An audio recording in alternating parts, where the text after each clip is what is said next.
At 4:03 a.m., my corridor camera showed a woman leaning against my doorframe like someone had dropped her there and walked away. At first, I only saw bare feet on the grainy screen. Then I saw the navy dress, wrinkled like she had slept in it, and a pale pink office vest thrown over it like armor. Elena Reyes, my neighbor. One thin line of a dried tear cut across her cheek. In her hand she held a folder of papers bent at the corners from how hard she was holding it. I did not open the door right away. That is not how I live. I watched the feed, watched her breathing, watched her eyes. She was not drunk. She was not lost. She was focused on something over my shoulder, past my door, toward the street. Then she lifted her arm and pointed. Not at me, not at the camera, at the world outside. My chest went tight. I moved to the peephole. The hallway was empty except for her small frame. Beyond the stairs, through the glass, I saw the street. Wet asphalt. Streetlights. A black sedan on the far curb, lights off, engine running just enough to fog the air. Waiting. Watching. Her voice came through my door, quiet and controlled. He's back. My hand closed on the deadbolt. I knew who she meant.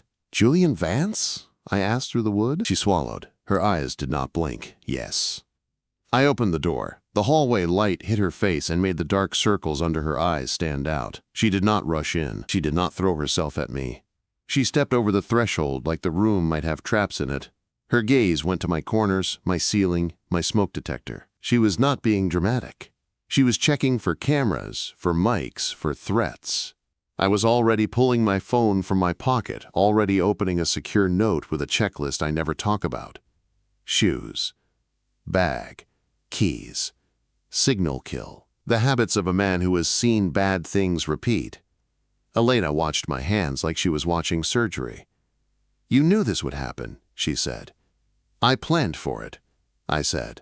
Her eyes dropped to the thin scar across my knuckle. She did not look at it like it was attractive. She looked at it like she was counting the fights it had been in. Outside, a passing car's headlights flashed over the sedan's windshield, then left it in the dark again. The black car did not move. Elena's lips pressed together. He cannot keep doing this. He will not, I said. It was not a sweet promise. It was a plan. I grabbed a matte, black Faraday bag from the hook by the door and tossed it to her. Phone, watch, any keys with chips, I said. She hesitated for half a second, then did exactly what I asked. Not because she was helpless, because she was smart enough to use the fastest path to safety. When her phone dropped into the bag, the soft thud sounded final, like a lid closing. I locked the door, slid the secondary bolt into place, and pulled the hallway feed up on my laptop. Elena followed me in, her hand still half raised, finger pointed toward my window like she could hold the danger outside by will alone. My apartment was not cozy. It was a workspace someone slept in. Cables across the floor, 2 monitors on a metal desk, a soldering iron, a half-open router on the counter, a couch that looked like it had never been used for a nap. Comfort makes people slow. I do not like slow. Elena's eyes traveled across the mess of wires. That is a fire hazard, she said. It is a battlefield, I answered. She stepped closer to the desk. Then, like it was the most natural thing in the world, she reached down and began gathering my cables into one tight bundle. Her fingers were steady. Her breathing got calmer as each line found its place. Battlefields still need logistics, she said. For the first time since she arrived, a hint of humor crossed her face. Small, quick, real. Outside, the sedan rolled forward 2 feet. Stopped. Rolled again. Stopped. Not circling. Just reminding us it was there. I pulled up the building's exterior camera. Then a street camera I had access to from a consulting favor I had done for the neighborhood watch group. The plates were angled just off-center. There was a smear across the numbers. Not by accident. The kind of move you learn when you have trained around surveillance. He knows you are watching, Elena said quietly. Let him, I said. She turned to me, eyes sharp. Why are you helping me, Kieran? The question was like a blade. It did not ask for comfort. It asked for truth. Because he does not stop, I said. Once Julian Vance decides you belong to him, he does not accept no. He tried contracts first. When that did not work, he moved to fear. You have dealt with him, she said. I have dealt with men like him, I replied. She glanced at the screens again. And you are what, a hacker? I am a systems architect, I said. Then I looked at her. So are you. You build structures that do not fall. Her eyes narrowed like she was weighing my words. Did I mean it, or was I just playing a part? A sharp knock hit my door. Fast, hard, then gone. Elena flinched. I did not move toward the door. I moved toward the monitor instead. The corridor camera showed only a shadow already turning the corner toward the stairs. But there was something small on the floor, right at my threshold. A rectangle of white. A card.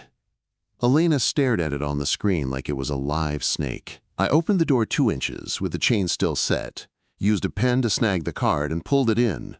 Vance and Harlow LLP. Heavy stock. Clean font. On the back, neat handwriting, your deadline is 48 hours. Elena read it. Her voice went flat. His lawyers. She did not break down. Instead, she walked to my kitchen like she lived there, took a glass from the rack, filled it with water and drank. Slow, steady, owning the moment.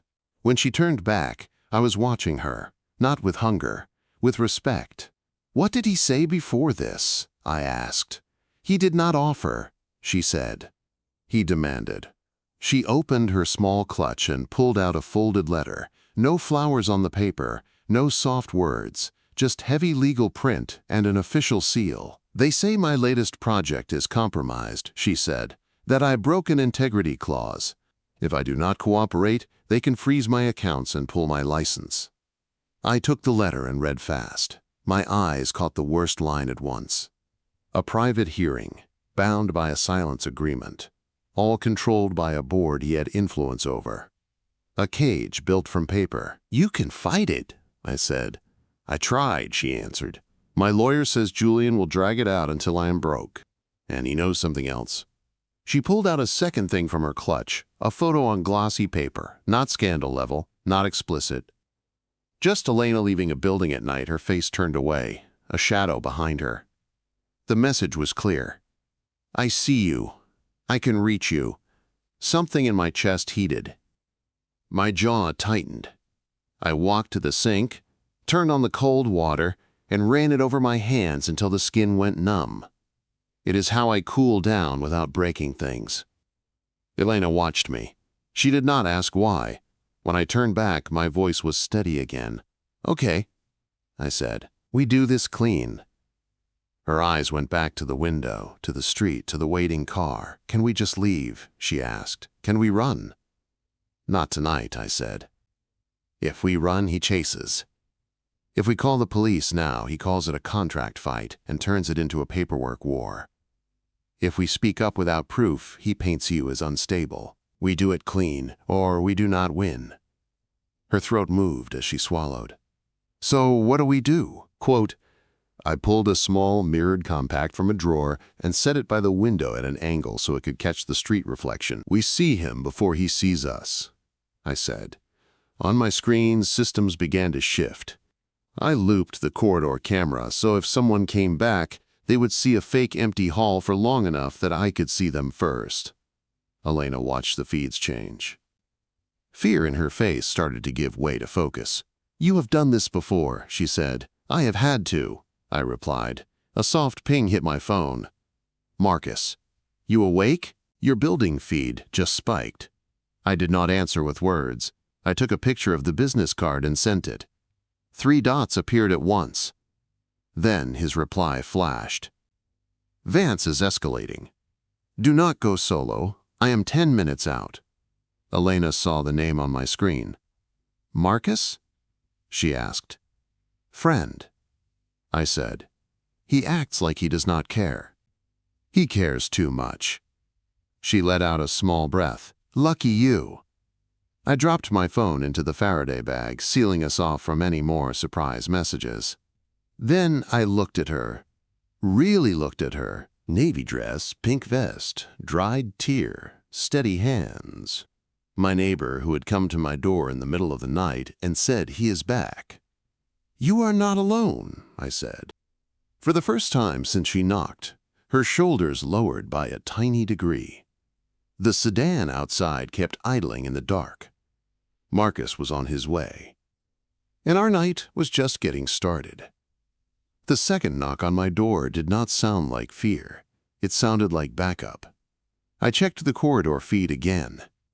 This time, the camera showed a tall guy in a worn jacket, holding a slim black case at his side. His hair was a mess, like he had fought with sleep and lost. He stared straight into my camera and lifted 2 fingers in a lazy salute. Marcus. I opened the door. He stepped in, eyes sweeping the room once, landing on Elena, then on the Faraday bag on the table, then on my screen showing the black sedan. "So, you're real," he said to Elena, like he had heard about her before. Elena lifted her chin. "And you must be Marcus." He tossed the black case onto my table with a heavy thud. "Loyal, direct, okay," he said. "I'm Marcus, the only friend he has who has not tried to kill him yet." I ignored that part. "What did you bring?" I asked. Marcus snapped the case open.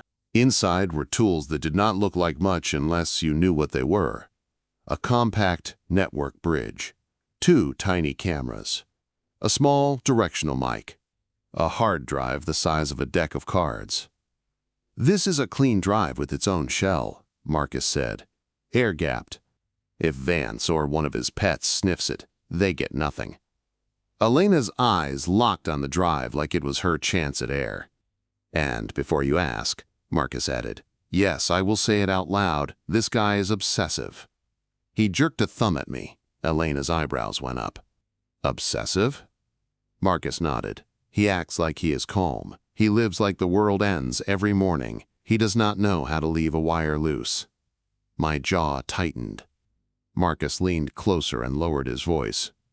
"Kieran, you are not untouchable," he said. "Vance is not just some creep with money. He built a machine, and he is scared. Scared men with machines are loud."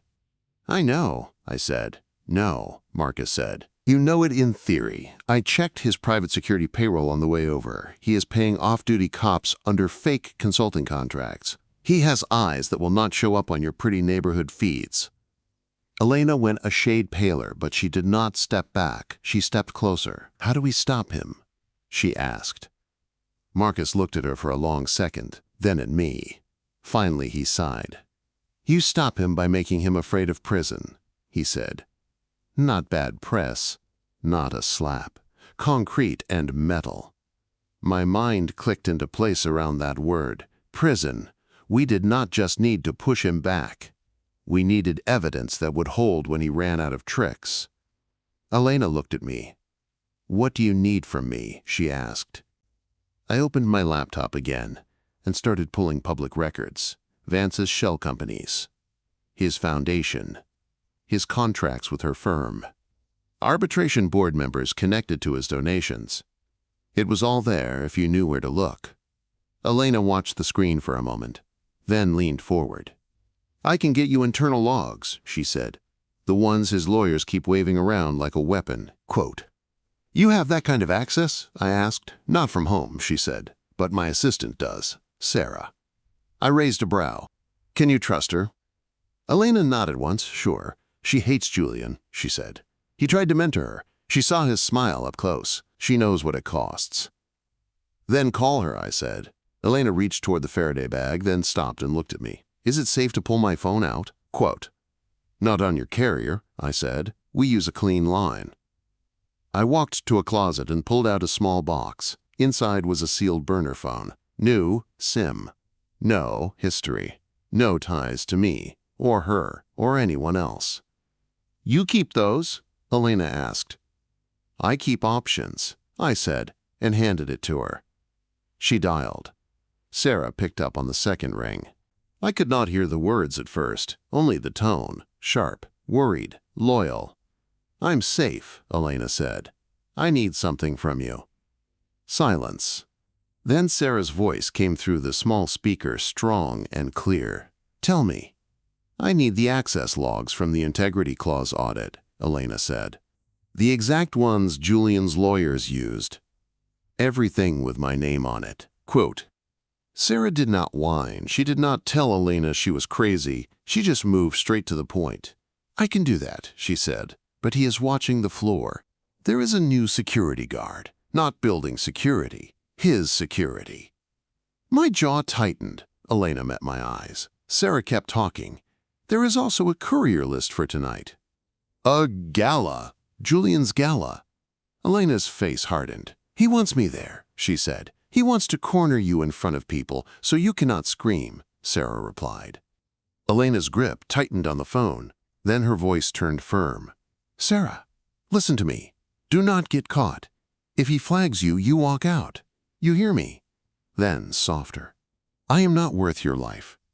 There was a pause. Then Sarah said, quieter, "I hear you." Elena ended the call and set the burner down. Her hands were closed, tight, but they were not shaking. "That was good," I said. She blinked. "Good?"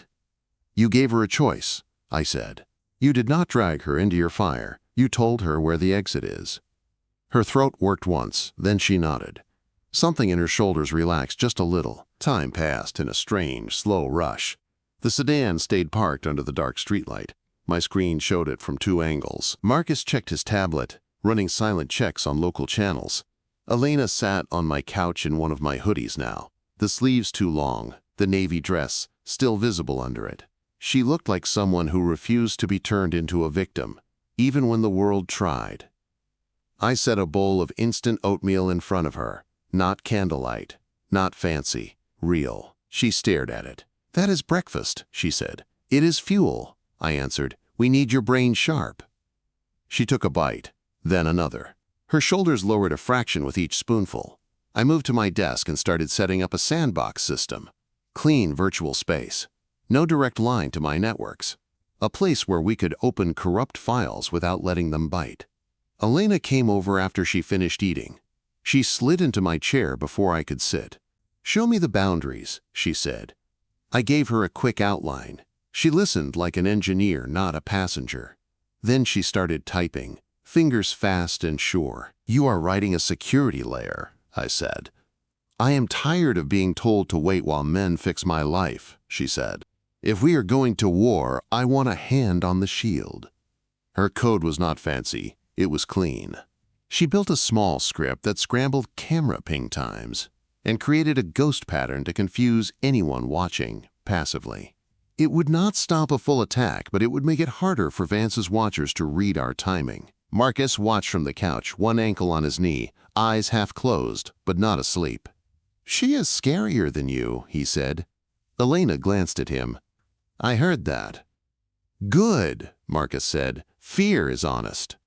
The corner of her mouth twitched. Not quite a smile. Close. Then she pointed at my desk. "Kieran, your cables are still a crime." I looked down. She had already grouped them into tight loops and added neat labels. My war zone was turning into a plan. Marcus laughed once. "He let you do that," he said. "Yeah, you are dangerous."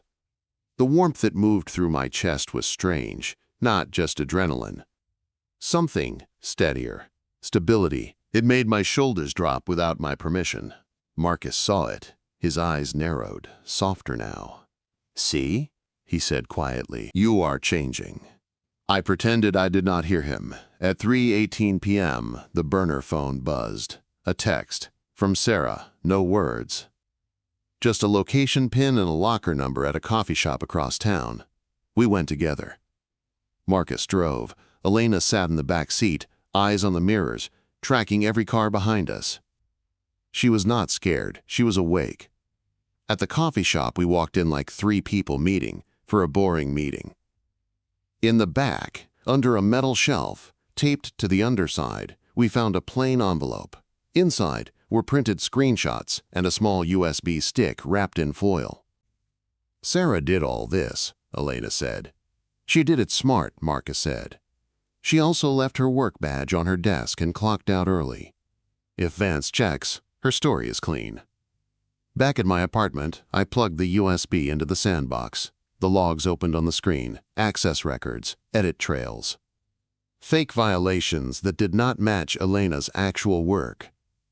IP addresses tied to a Vance shell company. Notes in the margins of system fields that were supposed to be empty. In one hidden field there was more. Payments, dates, names. A quiet ledger built inside maintenance notes. Marcus let out a low whistle. "That is not just dirty," he said. "That is jail." Elena's eyes tightened. "He used my project as cover." "Yes," I said, "and he threatened you to keep you quiet." She looked at the hard drive on the table. "What happens if we show this?" Quote. Marcus shook his head. "We do not just show it," he said. "We make him believe we will, at the right time, in the right place." "At the gala," I said. Both of them looked at me. "In public," I said, "where his ego is loud, where his own people are watching, where he cannot quietly erase us without leaving blood on the floor." Marcus frowned. "You are betting he panics." "I am betting he cannot stand losing control," I said. Elena swallowed, then straightened. "Then I am going," she said. "No," Marcus said. "That is how people wind up on walls with candles under their photo."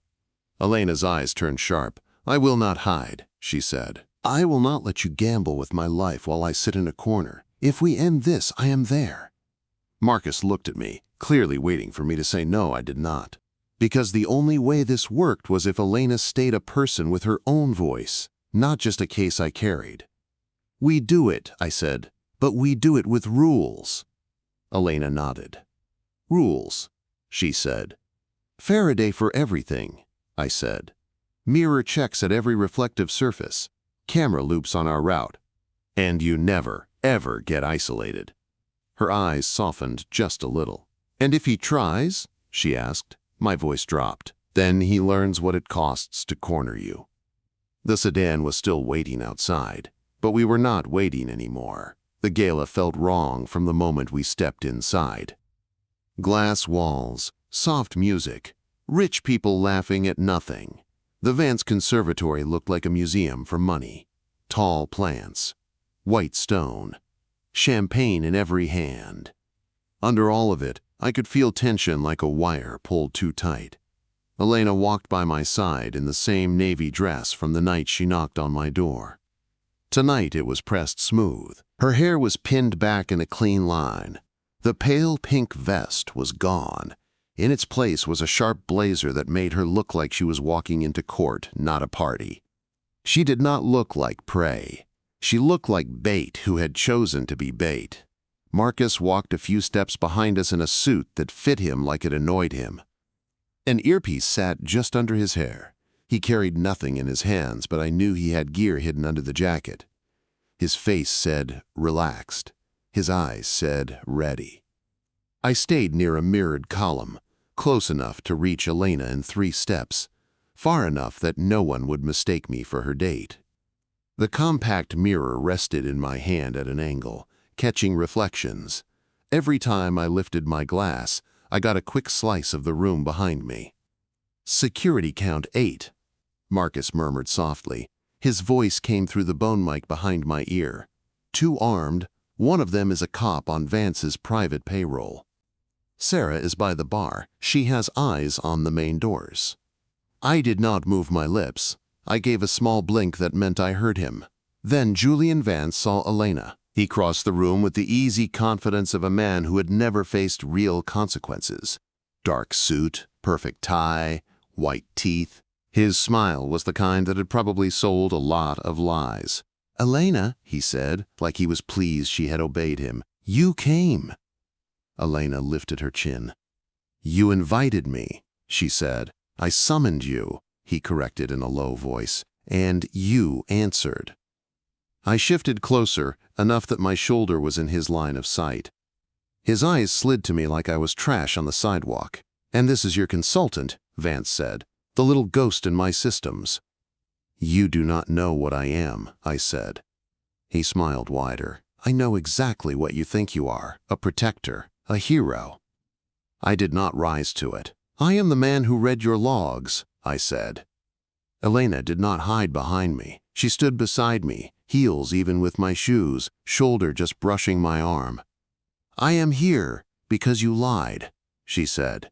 "You used my project to hide your theft and then threatened me when I refused to help you cover it." Vance chuckled softly. To anyone listening, it probably sounded like two people having a tense business talk. Only his eyes gave him away. Cold, empty. "Theft," he repeated. "I am a donor, a builder. I create jobs. I keep lights on."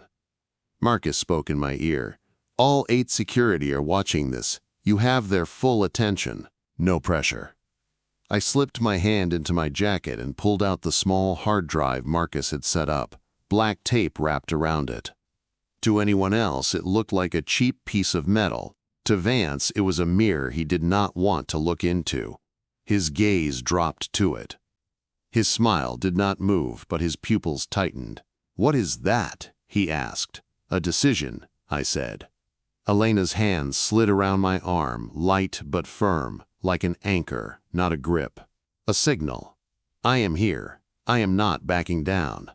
Vance's eyes flicked to where she touched me. For a fraction of a second, anger flashed across his face. Not simple anger. Possession. "You brought toys," he said. "No," I said. "I brought a record of your bribes. The shell companies. The payments to arbitration board members. The fake violations tied to Elena's name." He laughed once, too loud for the space between us. "Evidence," he said. "What do you think you have, an IP address? A few lines of text. You think a judge will care about your laptop tricks?" "This is not just text," I said calmly. "This is your money trail." Enough to make a federal agent wake up and put on a tie on a Sunday. His jaw tightened. The fear in his eyes was quick and sharp, then hidden. Marcus murmured. "He heard the word federal. He is calculating right now." Elena stepped forward, slipping her hand from my arm. She was not behind me anymore. She was next to him. Equal height only because she wore heels. Equal power because she chose to stand. "I already signed a statement," she said. Her voice carried farther than she meant. Heads turned. "Sarah has copies. So does my lawyer. If anything happens to me, it all goes out." That part was not a bluff. We had made sure of it. Deadman's switch. Quiet triggers. Safety nets. Across the room, Sarah stood by the bar with a tray in her hand. To anyone else, she looked like a server helping out for the night. When Elena spoke, Sarah met her eyes and gave the smallest nod. Vance's face lost color for just half a breath. "You think you can do this to me," he said softly, "in my space, at my event." "I think you have been doing this to other people for years," Elena said. "And no one has been able to stop you until now." The room around us kept moving. Music, glasses, small talk. But a circle of silence had formed. People were watching. Security was watching. Cameras were watching. "For the last time," I said, "drop the arbitration, clear her record in writing, stop stalking. Or this drive and those statements go to federal investigators tonight." Vance's smile came back, but it was wrong now. Too bright, too stretched. "You are making a mistake," he said. Then he turned and walked away toward a side door that led to his private office wing. Marcus's voice snapped in my ear. "He is not leaving the building. He is heading for his office. He just told his pet cop something on the way out. Kieran, he is scared enough to pick up a gun." "How do you know?" I asked under my breath. "I am in his private security feed," Marcus said. "He has a camera in his office he thought was locked. He is opening a drawer." My pulse did not spike, not on the outside. On the inside, everything lined up. Law had been his shield. Now law was a threat. Men like him do not walk into handcuffs. They reach for other tools. "We move," I said. Elena was already turning toward the side hallway. Marcus hissed. "You sure about this? This is how people end up with initials on a memorial wall." "We have to end it now," Elena said. "I am not living the rest of my life waiting for the next car outside my window." She looked at me. There was no fear in her eyes now, only fire. "We do it by rules," I said again. She nodded. "Rules." Marcus muttered a curse. "Fine. Service corridor on your left." I will loop the cameras for 30 seconds at a time. Do not waste them. We slipped through a side door into a staff hallway, the sound of the party muffled behind us. Bright white lights. Clean walls. The smell of cleaning supplies and old air. No music here, just the buzz of the building. Every time we passed a small security dome, Marcus spoke. "Loop on. You are clear. Keep moving." Elena walked close, our shoulders almost touching, not because she needed to cling, because it kept our positions tight. One unit. At the corner before Vance's private office, I stopped and pulled out the compact mirror. I held it just past the edge of the wall, angle perfect, letting the reflection show what waited ahead. His office was lit. The door was half open. I could see part of a heavy desk, a wall of glass, and Vance standing near the side cabinet. He had a gun in his hand, his jacket hung open. His breathing looked too fast. "He has the piece," Marcus said quietly. "You have seconds. Real cops are on their way, but his hired ones will get there first." I put the mirror away and looked at Elena. "This is the hard line," I said. "You can walk back right now. No one will blame you." She held my gaze and shook her head once. "I am done walking away from him," she said. "I am done having other people fight while I wait for the outcome." Her hand came up and rested at my wrist. Light, warm, steady, safe zone, she said softly, using my own word against me. "We go together." I took a breath. Then I pushed the door open with my shoulder and stepped inside, keeping my body angled to shield her as much as I could. Vance turned fast. The gun came up, aimed in our direction. His eyes were wild now. Not smooth, not polished, a man whose plan had finally hit a wall. "You really came," he said. "I saw the barrel." I saw Elena out of the corner of my eye, dropping low behind the edge of the desk like we had walked it through in the plan. My muscles tensed, ready to move. "Yeah," I said. We did. Vance's finger tightened on the trigger. Vance's finger tightened on the trigger. I moved before the sound. I kicked the rolling chair as hard as I could. It shot across the floor and slammed into his desk. The lamp tipped, light swung wild, shadows jumped across the room. The shot went off. The bullet tore into the wall where Elena's head had been a second earlier. She was already low behind the desk, just like we planned, out of his direct line. "Harder target." Marcus's voice hit my ear, sharp and fast. He fired. "I am calling it in." "I am also pulling the fire alarm." "You have seconds, Kieran. Make them count." The alarm blared in the hallway a moment later. A long, angry sound. Lights began to flash. Somewhere outside the office, people started shouting. Fire protocol would push guests and most staff toward the exits. That meant confusion. Confusion meant fewer eyes in this hallway, and more reason for real police to show up. Vance flinched at the siren. His gun wavered. "What did you do?" he shouted. I did not answer. I grabbed a metal letter tray from the desk and threw it at a glass shelf to his left. The shelf shattered. Glass rained down. Noise and chaos drew his gaze that way for half a second. Half a second was all I needed. I closed the distance in 2 long steps and slammed my shoulder into his gun arm. He hit the wall. The gun bounced from his hand and skidded across the floor. He reached for it with his other hand. I stomped it away under the shelf. Vance swung at me with his free fist, wild and sloppy. He was not trained. He was used to people stepping back when he raised his voice, not his hands. I caught his wrist, twisted, and pinned him against the wall with his arm behind his back. He struggled, but panic made him weak. My voice came out calm and cold. "This is what happens," I said, "when you think fear is the same thing as ownership." He spat toward my face. He missed. His breath smelled like expensive liquor and bad choices. Elena rose from behind the desk. Her hair was a little loose. Her face was pale, but her eyes were bright and steady. In her hand, the small digital recorder Sarah had given her blinked a red light. "Say it," she said. Her voice shook once, then steadied again. "Say you framed me." Vance let out a short, breathless laugh. "Framed," he said. "You think you are special. You were just another tool. I did what I had to do. I altered the audit. I paid them. I moved what I needed." The words were ugly. They were also exactly what we needed. I pulled a zip tie from my pocket, something Marcus had shoved into my hand in the car. I bound Vance's wrists behind his back, tight and clean. He tried to twist away. He could not. "You cannot hold me," he hissed. "I am not holding you," I said. "Evidence is." Marcus's voice came back in my ear, breathless but steady.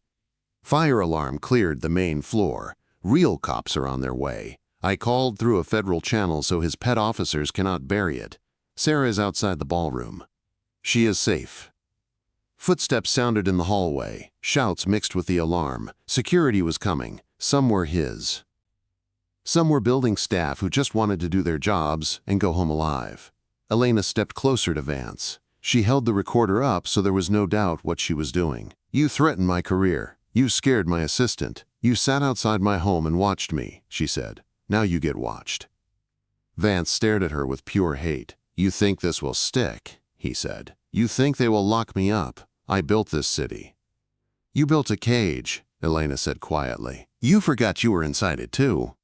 I let my grip ease just enough that the first officer through the door could see that Vance was restrained and I was not attacking him. Badge. Uniform. Real building security with wide eyes and a radio in one hand.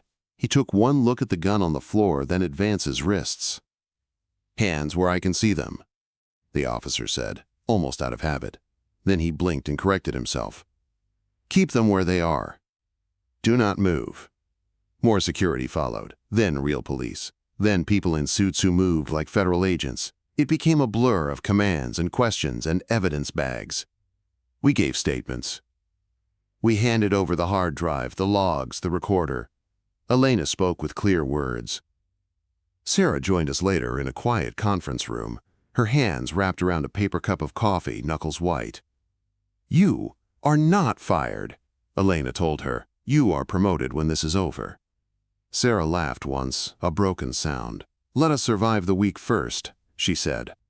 Marcus leaned against the wall with his arms crossed, watching all of it. He looked like he wanted to say 10 jokes and could not find even one. When the official part was over, when the agents had what they needed and Vance was let out in handcuffs, I stepped into the hallway and finally let myself lean back against the wall for a second. Marcus found me there. "You are going to say you are fine," he said. I did not answer. He pushed his shoulder against mine. "Listen," he said quietly. "You won. You hit him where it matters. You also almost got shot. Do not drag this into a new obsession. Do not turn Elena into your next system to guard until you forget you are a person." My jaw clenched. I knew he was right. I hated that he was right. "I hear you," I said. He searched my face, then nodded once. "Good," he said, "because I like her, and I like you slightly more when you are human." He left me with that. Later that night the building was quiet. No gala, no music, no crowd. Elena and I left separate, with different cars, different routes, just in case. The sedan that had watched her street was gone. I knew it would not be back. Not with federal agents pulling every piece of Vance's life apart. 2 weeks later, my apartment looked different. Not soft, just sane. The cables were still there, but now they were labeled and tied into neat lines. My desk still looked like a control center, but the clutter had rules. A small plant sat on the window ledge. I had not put it there. Elena stood by the table, studying a blueprint we had spread out. It was not a map of an escape. It was a plan for something new. A workspace she wanted to build. A firm that did not answer to men like Vance. "You drew this wrong," she said, tapping one corner with her finger. "How so?" I asked. "You put your server room here," she said. "You should put it on the interior wall. Less glass, fewer sight lines, harder to watch from outside." I smiled before I could stop it. "You are learning," I said. She gave me a look.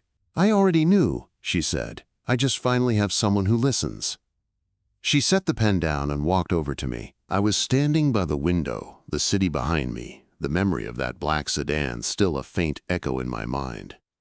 "Remember when I showed up at your door?" she said. "I remember the timestamp," I said. 4:03 a.m. She stepped closer. "You watched me on a screen before you opened the door," she said. "I did," I answered. I needed to know what I was letting in. "And now?" she asked. Now she was standing close enough that I could feel the warmth from her body. Close enough that I could see the tiny scar near her eyebrow. Close enough that I did not need any camera to read her. "Now you are here," I said. "And the door is open." She lifted her hands slowly and rested her fingers against my jaw. Light pressure, a question I could have pulled back. I had built my life on distance and plans and safe zones. Instead, I lowered my head. The kiss was not wild. It was careful, chosen, controlled. Her lips moved against mine once, testing, then with more intent when she felt I was not going to break or bolt. I slid one arm around her waist, not to trap her, just to hold her steady if her knees went weak. They did not. She pulled back first, breath warm against my cheek. Her forehead leaned lightly on my shoulder, not collapsing, just resting. "I am still here," she said. "I know," I said. My hand stayed at her back. "So am I." On the table, the plans for her new life waited, lines and measurements, choices, a future that did not belong to fear. Outside, the night was quiet. The kind of quiet that used to feel like a threat. Now it felt like a pause between chances. The next time my corridor camera showed her at my door in the middle of the night, I knew it would not be because she was running from him. It would be because she was walking toward me.